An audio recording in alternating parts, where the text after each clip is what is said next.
Bienvenidos a El Cuento Como Es, parte de Los Españoles. Hoy hablamos de la historia de Blas Durán. Venga, vamos a meternos de lleno en la historia de un auténtico revolucionario de la música. Cuando escuchamos la bachata de hoy en día, ese sonido de la guitarra eléctrica es inconfundible, ¿verdad? Es un sonido que ha conquistado el mundo entero. Pero la historia de su origen, esa es una historia sorprendente que muy poca gente conoce. Y es que nadie piense que esta transformación, el paso de ser un lamento acústico o lento a un fenómeno global que se baila en todas partes, ocurrió por casualidad. No, esto fue una revolución en toda regla. Y fue una revolución provocada por un solo hombre. Y ese arquitecto, la persona detrás de todo este cambio, fue un cantante y compositor dominicano que se atrevió a desafiarlo absolutamente todo. Su nombre, Blas Durán.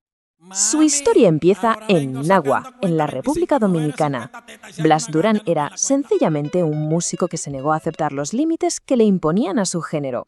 Su viaje comenzó con un simple deseo de hacer música, pero ojo, terminaría redefiniendo por completo el sonido de toda una nación. Pero para entender de verdad la magnitud de lo que hizo Durán, primero tenemos que viajar un poco al pasado. Hay que entender el mundo del que venía la bachata, porque no se parecía en nada a lo que es hoy. Fijaos, en los años 60 y 70, la bachata era un género totalmente marginado. De hecho, la llamaban música de amargue. Literalmente, la música de la amargura. Y ese nombre ya nos da una pista bastante clara de su estatus y del tipo de letras que tenía, ¿no? Casi siempre de desamor, de pena, de lucha. Es que la élite cultural, el establishment de la época, la despreciaba, la consideraban música de pobres, poco sofisticada, vulgar. Llegaron a censurarla oficialmente de la radio. Así que los artistas como Durán estaban completamente relegados a los márgenes, tocando en bares, en burdeles, donde podían, vaya.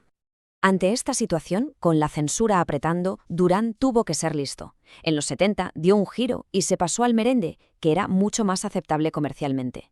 Y sí, tuvo éxito, pero que nadie se engañe. Su corazón seguía estando con la bachata, con la música del pueblo. Pero claro, sobrevivir no era suficiente para alguien como él. Hacia mediados de los 80 ya estaba harto, frustrado por todas esas limitaciones. Y fue entonces cuando decidió que había llegado el momento de hacer algo radical. Fijaos en la progresión. Lanza su primer single en el 69, pasa los 70 cantando merengue para poder vivir y llega a 1985 y dice hasta aquí. Su objetivo era muy claro, sacar a la bachata de la marginalidad y convertirla en algo que los jóvenes quisieran escuchar y, sobre todo, bailar. ¿Y cómo lo hizo? Pues literalmente creando una receta para la revolución. Primero, y esto es clave, cambió la guitarra acústica tradicional por una eléctrica. ¡Boom! Luego, fuera maracas y dentro la güira, que le daba un toque rítmico mucho más metálico, más afilado. Pero no se quedó ahí. Metió batería, sintetizadores, hasta un trombón. Y para rematarlo, le subió la velocidad fusionando la bachata con la energía del merengue. Una auténtica locura para la época. Vale, ¿y con esta nueva fórmula qué pasó?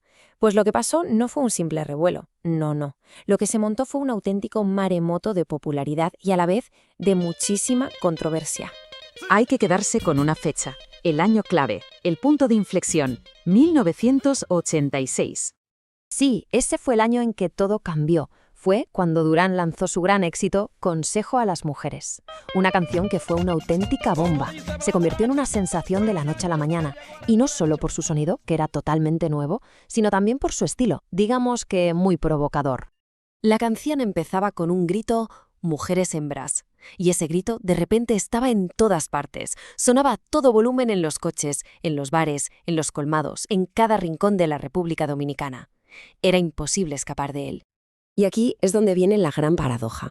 Por un lado, tenías a las élites y a las radios comerciales que lo censuraban sin piedad por sus letras, que consideraban subidas de tono.